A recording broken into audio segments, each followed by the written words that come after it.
Hoy el tema del que os voy a hablar es por qué hay 4 evangelios en vez de uno más extenso, uno que unifique todos los relatos.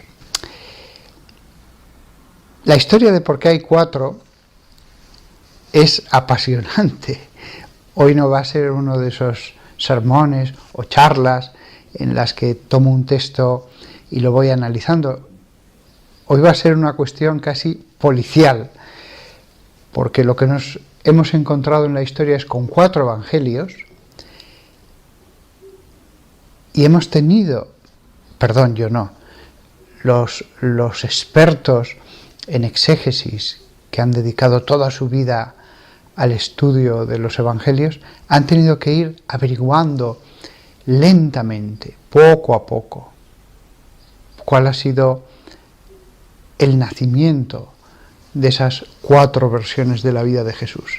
Y de verdad os lo digo, es una historia apasionante, casi policial, como el que llega a una escena, se encuentra con unos hechos y tiene que tratar de deducir por qué ha sucedido allí. Pues aquí ha pasado lo mismo, 4 evangelios. ¿Y por qué 4? Hay una cosa que es evidente. Los 4 evangelios fueron escritos en 4 lugares. Juan probablemente no, casi seguro, tenía los 3 evangelios delante, los conocía porque hay una clara voluntad de completar, de relatar hechos que no hayan relatado los otros. Y por eso aparecen milagros, creo que son 8, pues 6 solo aparecen en Juan. 2 debió pensar que era bueno volver a relatarlos. No hay parábolas, por ejemplo. Sin embargo, se dedica más a lo que dijo, lo que se llaman los discursos de Jesús. Juan sí que debió tener los otros 3 delante, pero los otros 3, Mateo, Lucas y Marcos, llamados sinópticos, sí que fueron escritos en lugares independientes porque está claro que no se pusieron de acuerdo en muchos detalles. Y eso es lo que da fiabilidad a los evangelios, escritos en lugares distintos, por personas distintas, y contaron lo mismo. No siempre cuentan exactamente lo mismo, pero nunca se contradicen. Cada uno da su versión y no hay ningún punto que diga uno, esto es inconciliable con lo que ha hecho el otro. ¿Cómo nacieron los evangelios? Sobre todo, lo que me voy a centrar es en los sinópticos, los 3 primeros, y que tienen tantos parecidos, pero al mismo tiempo no se pusieron de acuerdo. Bueno, vamos a ver, primero de todo, seguro que hubo algunos que tomaron notas de lo que decía Jesús. Y sobre todo Mateo. Mateo era publicano, por lo tanto estaba algo más formado. Hay un evangelio con su nombre, con lo cual sí que parece claro que Mateo de vez en cuando tomó notas. Él debió pensar, estas palabras son un tesoro, que no se pierdan, que no se pierdan. Con lo que Mateo escribió, más lo que recogió quizás de alguno más, sus notas, a eso se le han llamado los logoi, las palabras. Logoi es palabras, palabras de Jesús. Esas palabras de Jesús debían estar escritas en arameo. ¿Qué es lo que hablaba Jesús siempre con los demás? En arameo. Cada vez que hay una cita de una palabra en el Evangelio es en arameo. ¿Pudo hablar en griego koiné Jesús a alguien? Muy posiblemente. Cuando habla con algunas personas, es muy posible que él hablara en griego. Era el inglés de la época. Pero esos logoi, casi todos, originalmente debían estar escritos en arameo. Esos logoi fueron escritos por un testigo presencial, muchos de ellos, Mateo, y avalados por los testigos y por los apóstoles que al principio estaban en Jerusalén.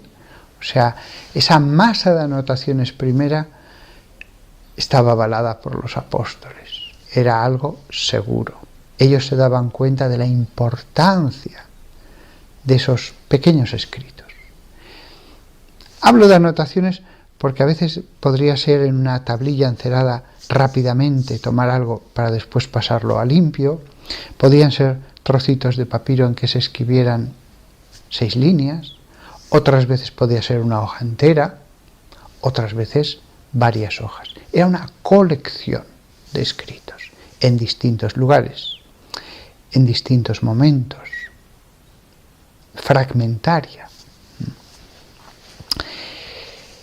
Todos los que han estudiado el texto de los evangelios de un modo científico se han dado cuenta de que incluso el primer evangelio debieron tardar en escribirlo. No me voy ahora a extender en por qué, pero no fue de inmediato que surgió el primer evangelio. Yo, después de leer a muchos, considero que el primero, Mateo, debió tardar unos 15 años, pero no me voy a extender en ese tema. ¿Por qué tardaron tanto?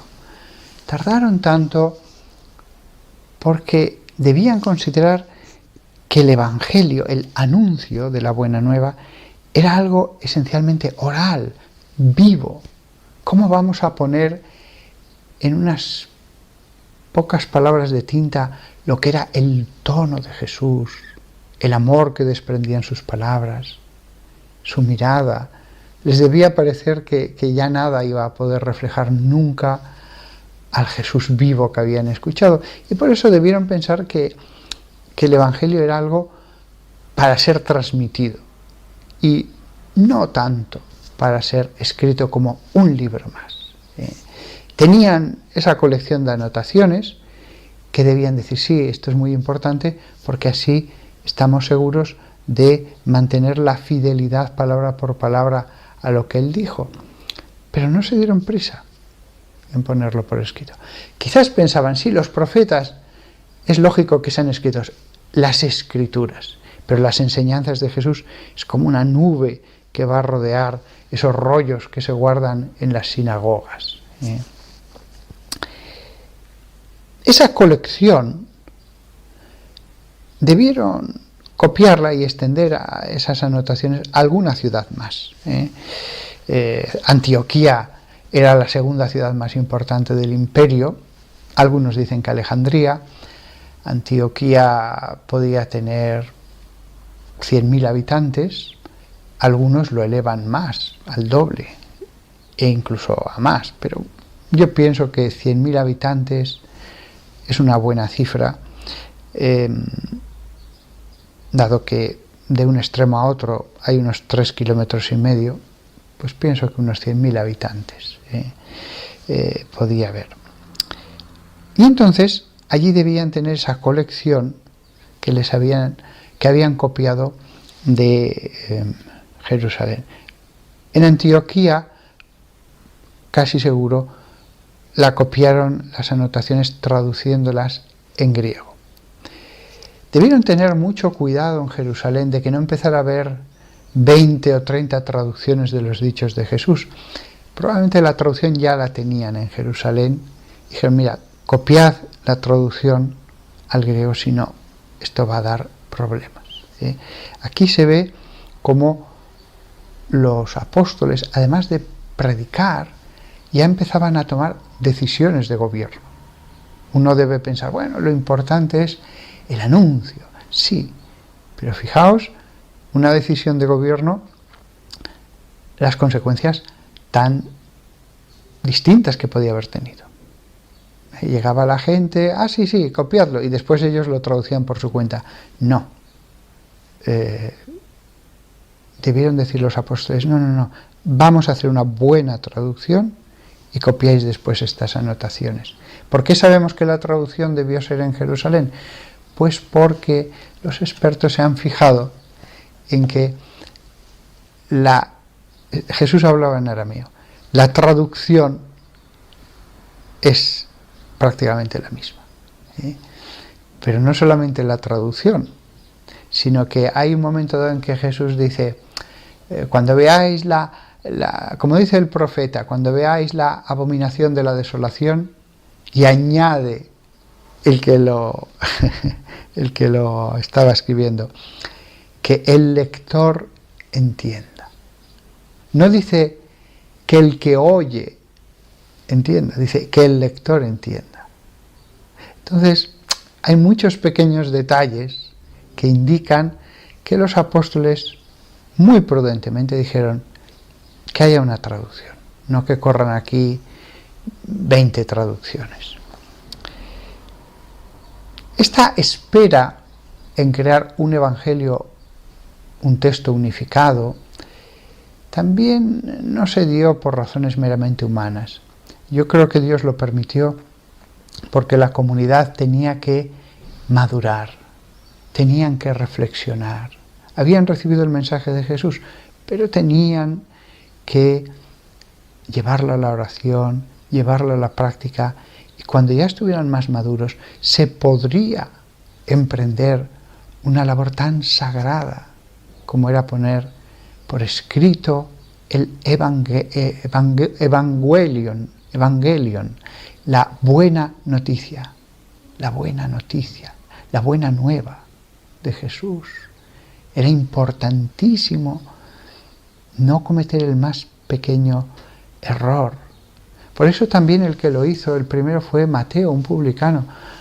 Alguien podría pensar, ¿no hubiera sido mejor tomar a un gran filósofo griego o a un importantísimo rabí de Israel? En la medida en que ellos hubieran sido personas más formadas, más instruidas, también ellos hubieran tenido, el que lo hubiera puesto por escrito, más esquemas, más teorías. Sus prejuicios, hubiera sido difícil el no tenerlos. Y Dios, que todo lo hace muy bien, quiso que su palabra la escribiera un publicano, que se había dedicado a los números, que ya debía tener más facilidad para escribir. Escribir no era fácil en esa época, sobre papiro, con un cálamo. Una persona dedicada a los números tenía la instrucción suficiente, pero no los prejuicios para ponerlo por escrito. Esta colección, que debía estar también, por ejemplo, en Antioquía, porque vamos a encontrar demasiadas similitudes redaccionales del narrador en el texto de Lucas y en el de Mateo, esta colección es la que se completó con más testimonios, y sabemos que se completó con más porque no van a aparecer en el Evangelio de Marcos, y sin embargo él debió completar con otros, porque hay cosas de Lucas que no aparecen en Mateo. Esta colección fue la que Mateo unificó y le dio ya forma de libro, y dijo, vamos a intentar poner un poco de orden cronológico en la medida que se pueda, vamos a contar las cosas desde el principio hasta el final. Y eso fue el Evangelio de Mateo, que cuando surgió, seguro, debieron pensar que iba a ser el Evangelio, el único Evangelio. Y además escrito en Jerusalén, y además con el conocimiento de los apóstoles y de los testigos.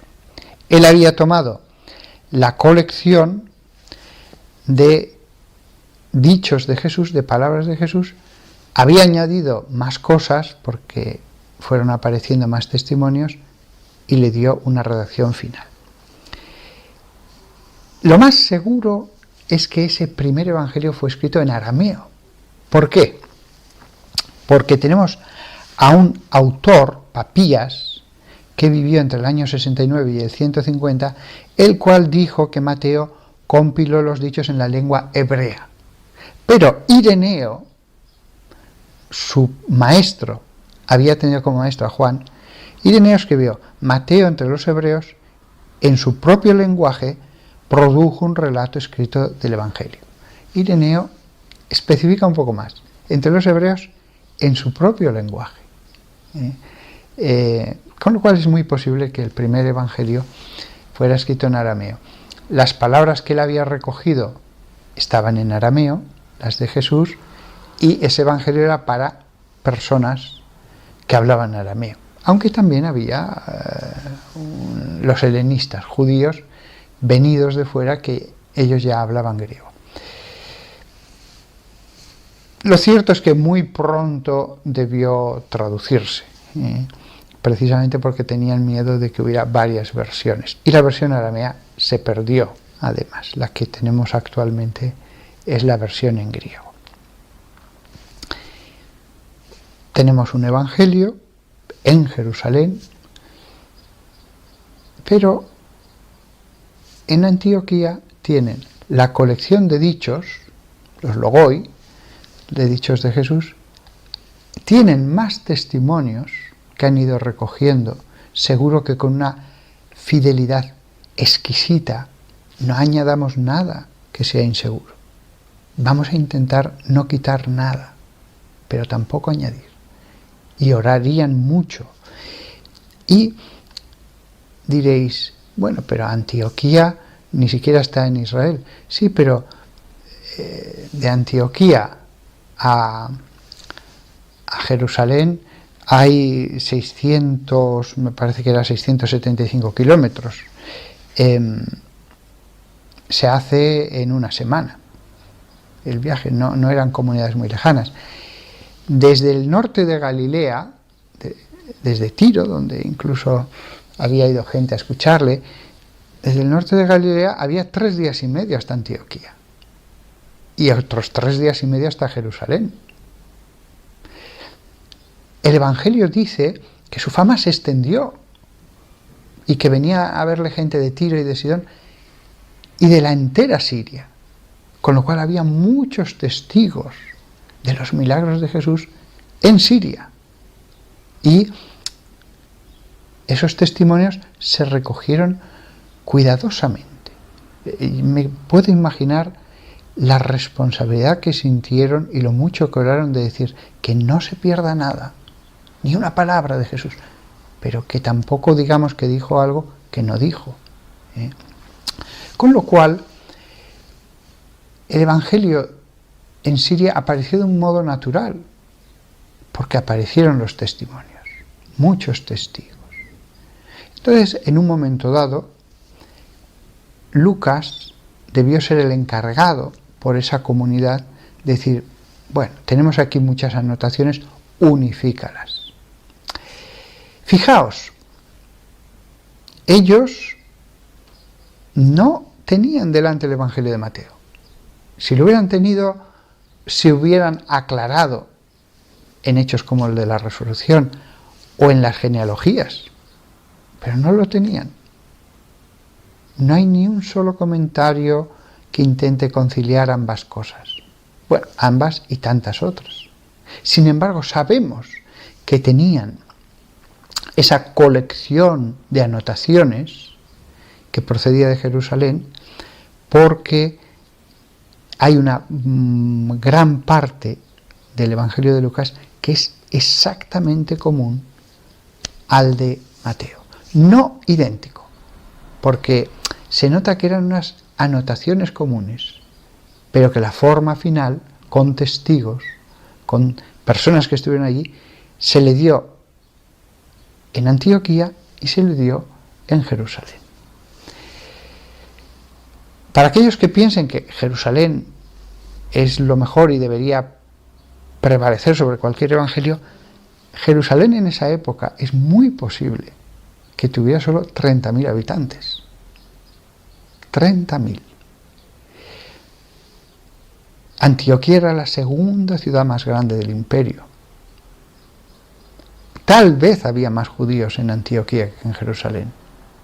Pero desde luego, dado que uno de los grandes barrios de los 3 que formaban la ciudad era el de los hebreos, menos de 8.000 desde luego que no había. Con lo cual, cuando hablamos de los testimonios de los judíos de Siria, no es una cosa anecdótica y pequeña. Es que quizás había más judíos en Antioquía que en la misma Jerusalén. Y segundo, es que había 3 días y medio hasta el norte de Galilea. 3 días y medio. Había muchísimo trato comercial entre Galilea y Siria. Muy poco comercio entre Galilea y Judea, que caía, sobre todo Jerusalén, muy a desmano.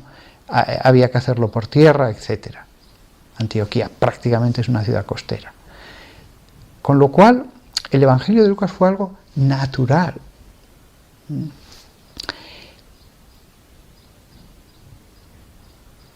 Que no hubiera aparecido el Evangelio de Lucas hubiera implicado que nos hubiéramos quedado sin muchos testimonios. Si se ponían por escrito, lo lógico era ponerlos por orden, desde el nacimiento hasta su ascensión, que es lo que había testigos de ello.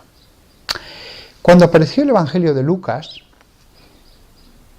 debieron pensar, bueno, bien, es natural que haya un Evangelio en arameo para los palestinenses, que haya un Evangelio en griego para todos los sirios. En ese momento no estaban mucho más extendidos, había pequeñísimas comunidades fuera. La que sí que era más grande, ya quizás en la época en que se hace el Evangelio, es la de Juan en Éfeso. Éfeso sí que era una ciudad muy grande.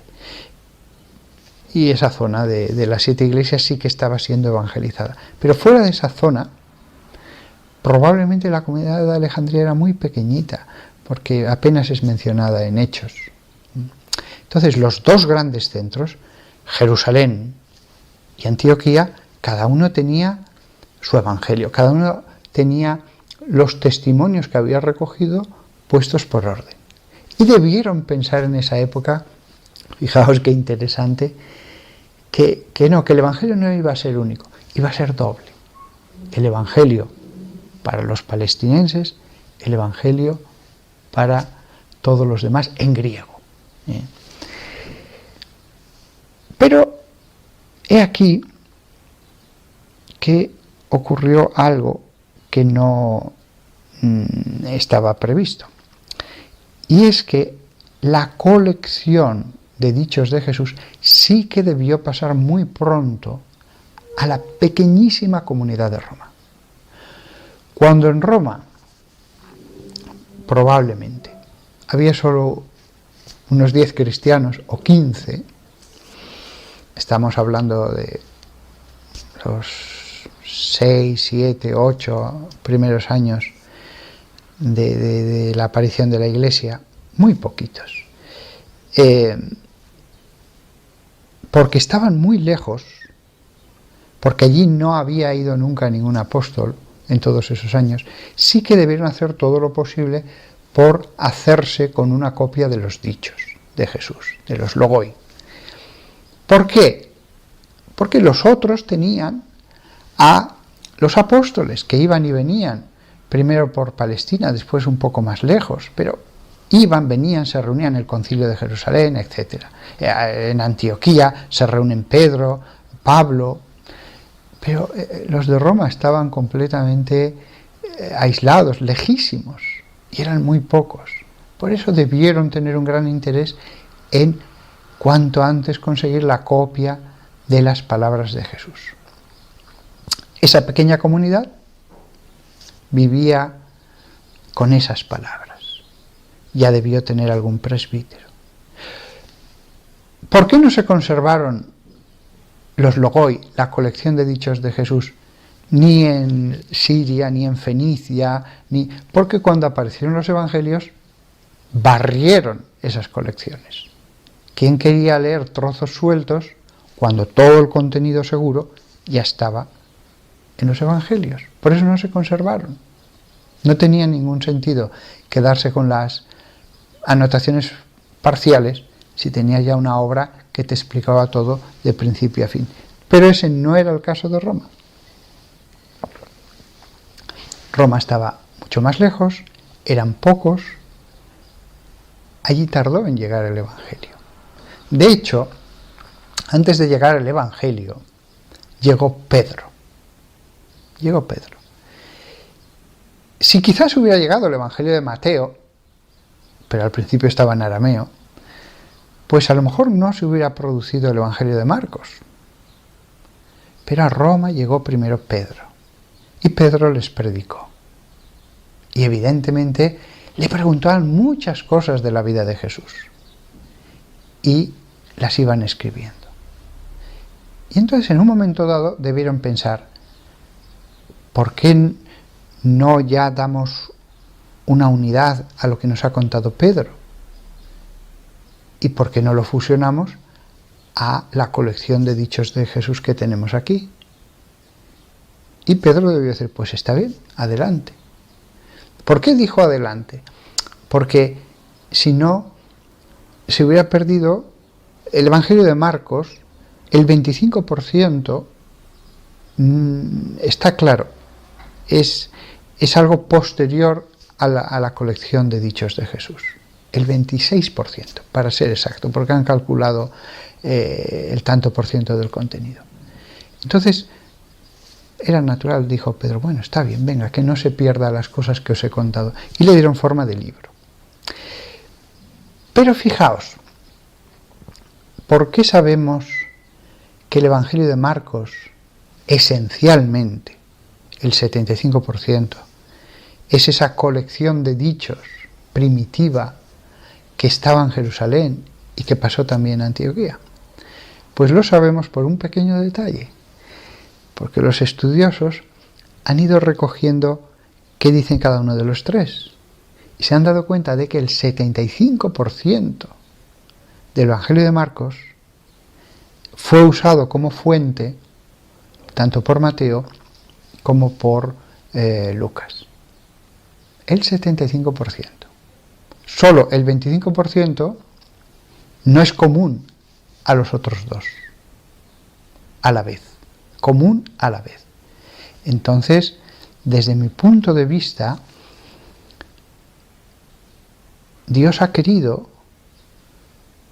al hacer surgir el Evangelio de Marcos, que conserváramos cuál era la colección primitiva del Logoi de Jesús.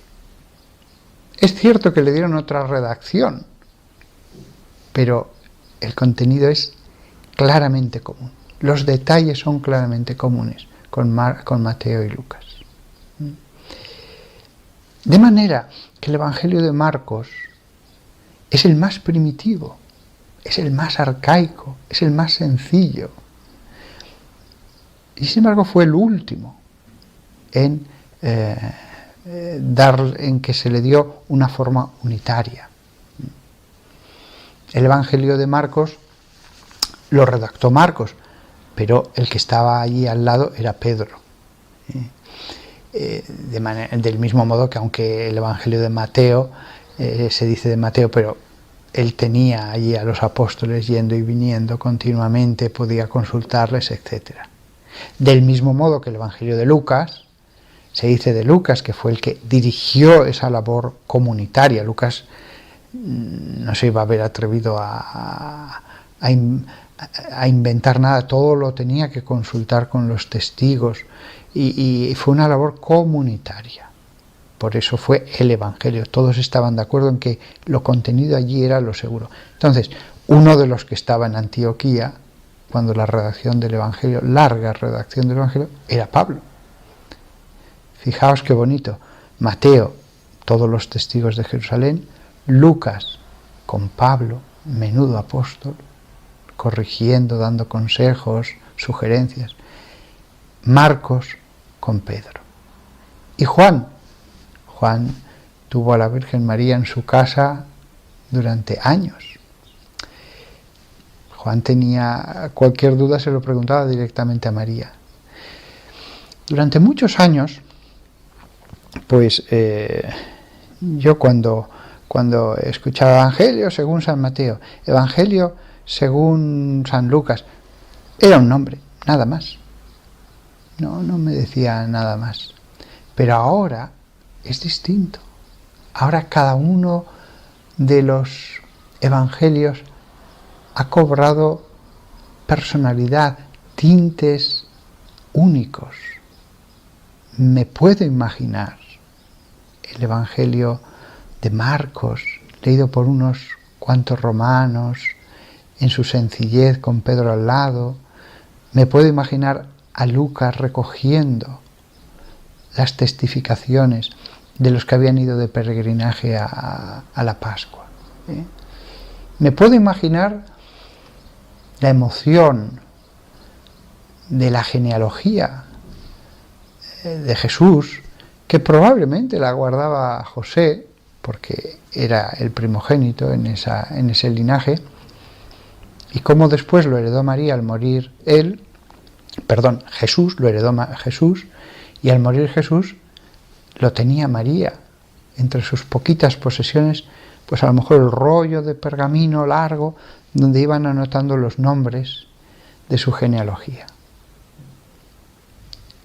Y sin embargo, lo que no debían saber es que había otra genealogía, quizás en Galilea, que fue la que tomaron los sirios. Es otra genealogía. No son iguales, pero no se contradicen, se pueden congeniar. Los cambios en el enfoque de la otra genealogía, una va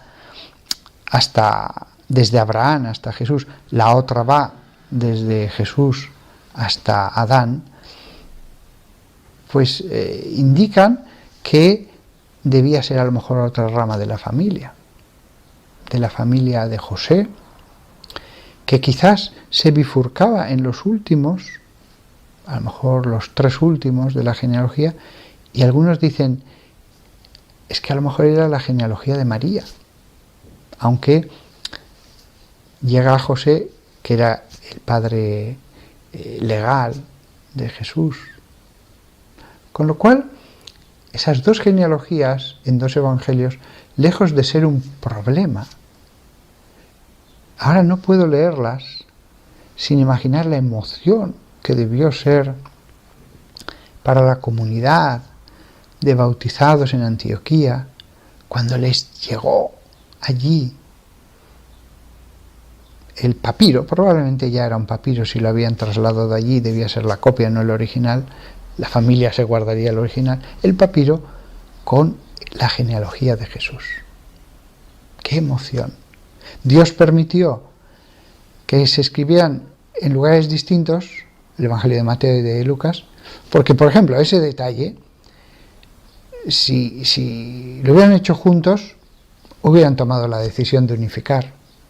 Hubieran tomado la decisión de, mira, se van a armar mucho lío, vamos a darles un resultado final más sencillo. Los 4 evangelios pasan a tener sabor propio.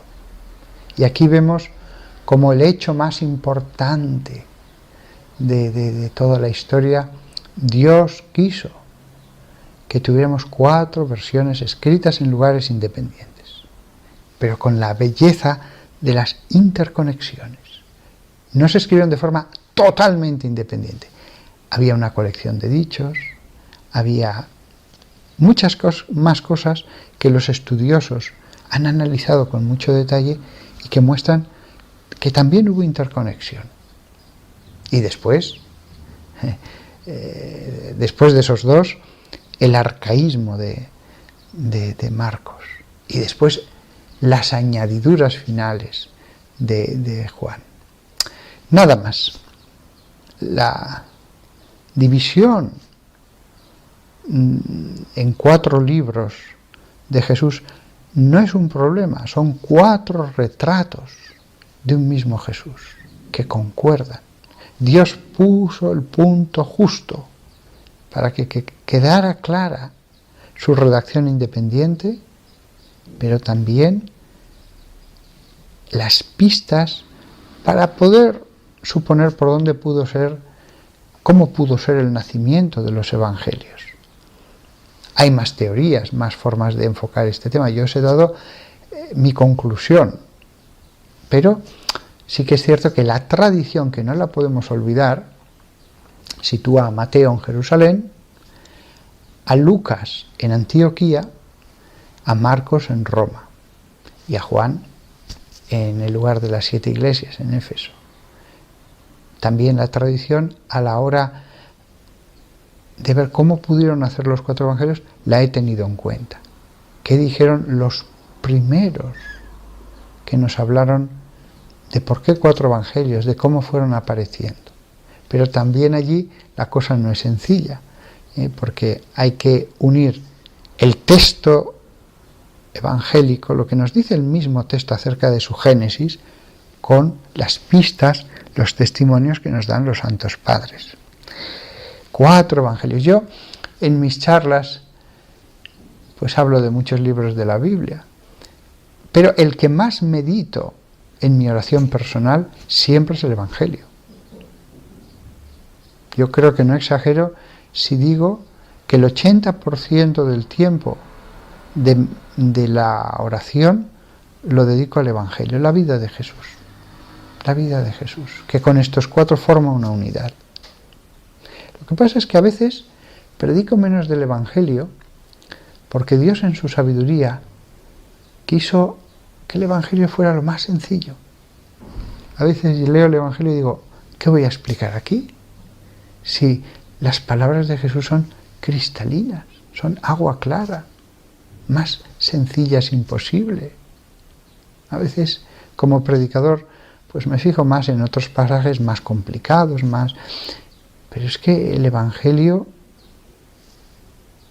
sin glosa es perfecto en su sencillez.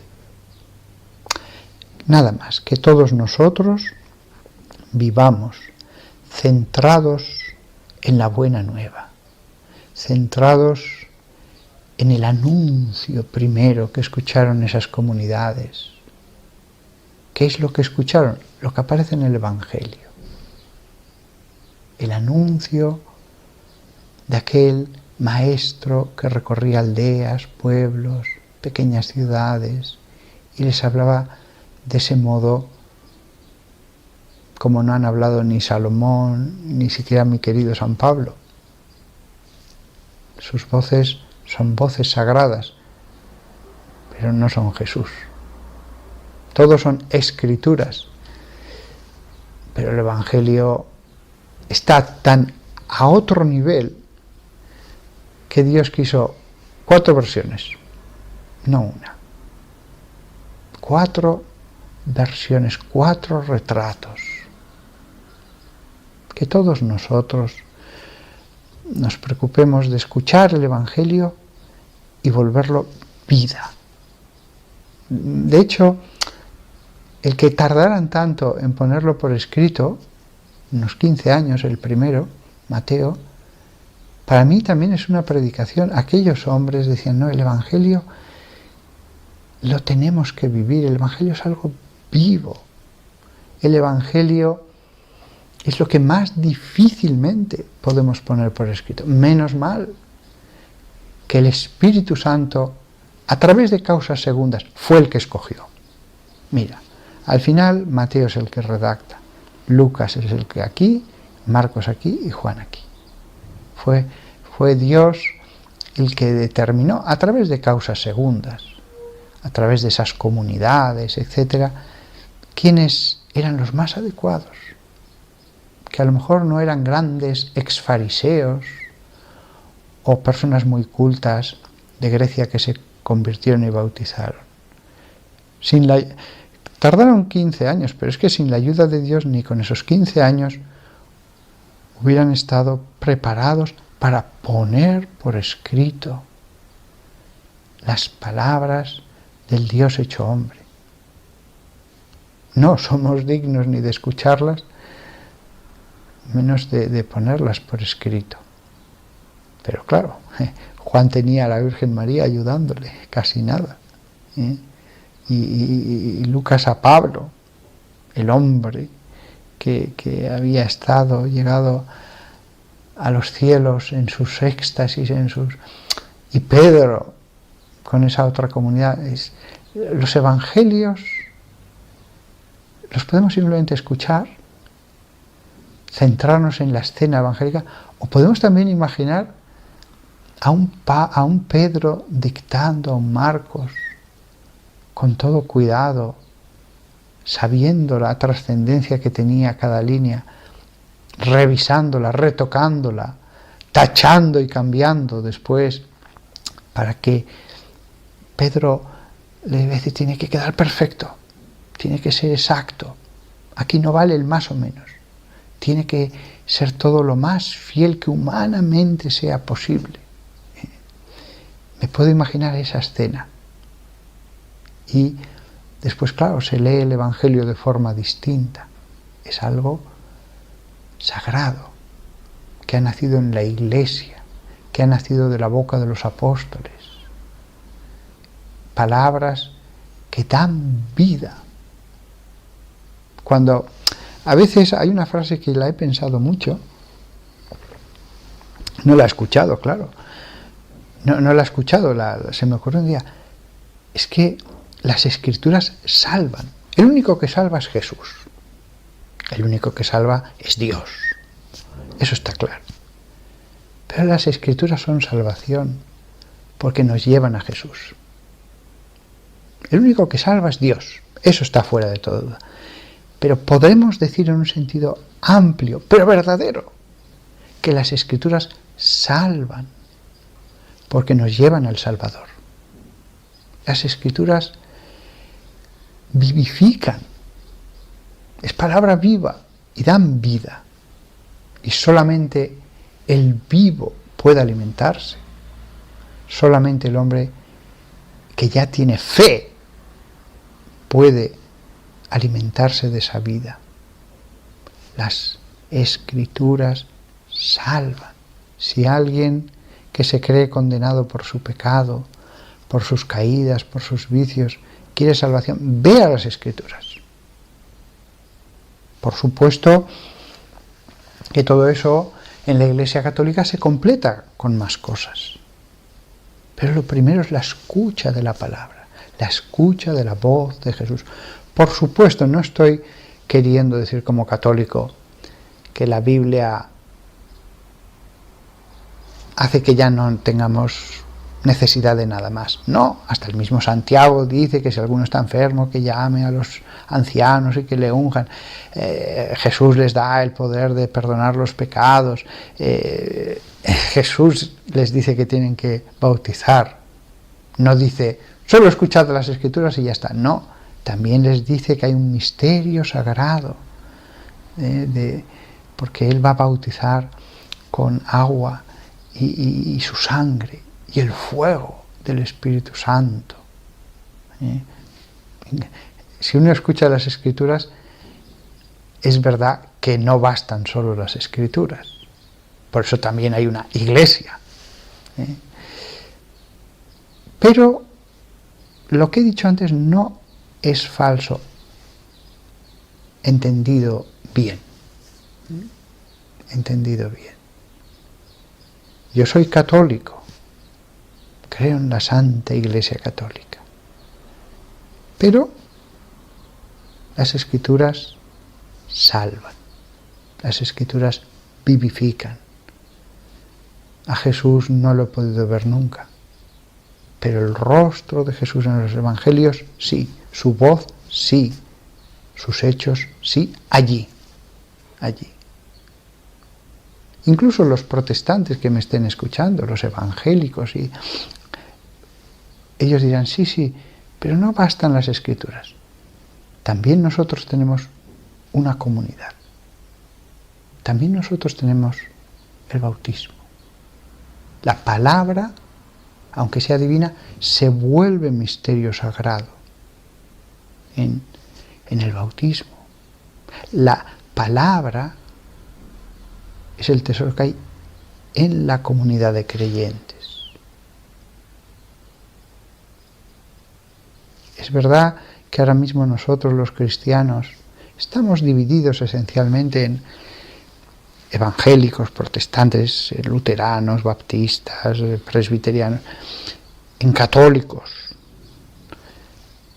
y en ortodoxos. Hay más grupos, los coptos, etc., pero esencialmente son estos tres grupos.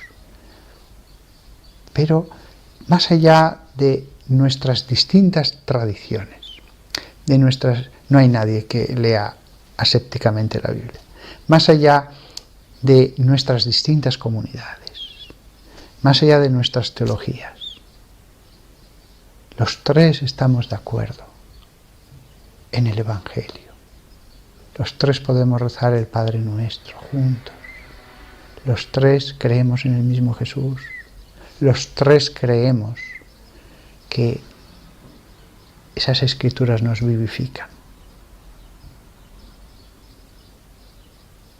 Eso es algo precioso, precioso.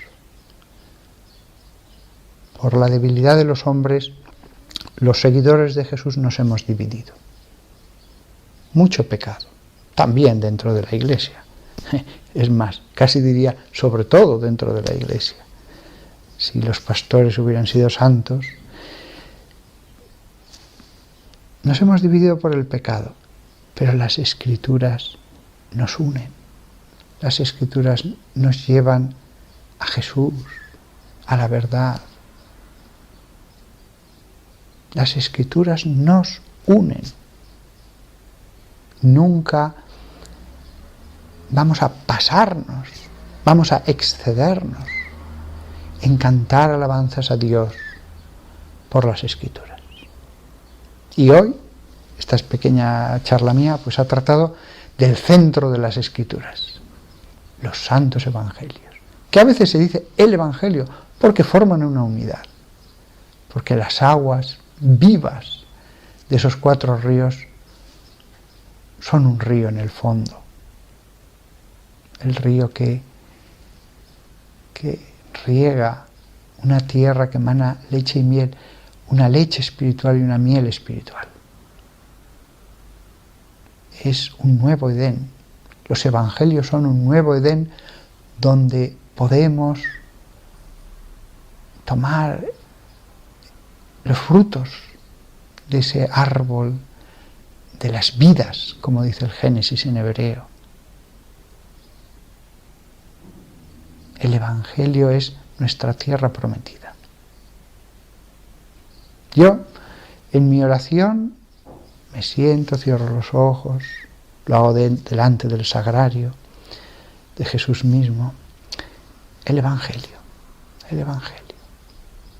Me gusta mucho toda la Biblia, pero lo que más me gusta es leer y releer el Evangelio, meterme en esa escena, imaginarme allí, conocer a los personajes. Si yo hubiera vivido hace 2000 años. Pero bueno, Dios me ha puesto aquí y ahora. Pues aquí es donde tengo que estar. Podría haber hecho que hubiera nacido en Cafarnaún, o al lago de Genesaret, pero estoy aquí. Y le puedo conocer más que alguien que simplemente vio su figura externa, su cuerpo. Me he alejado un poquito de la temática inicial porque tenemos 4 evangelios y no solo un gran unificado evangelio. Que todos vosotros viváis con Jesús. Leer para vivir con Él. Leer para hacer de esas líneas obras, vida. El que me ama cumplirá mis mandamientos. Por sus frutos los conoceréis. Vida. Hay que hacer obra No nos salvamos por las obras, como dicen nuestros hermanos protestantes con toda razón, porque lo dice San Pablo. No nos salvamos por las obras. No podemos comprar el cielo, ni con 1 tonelada de oro.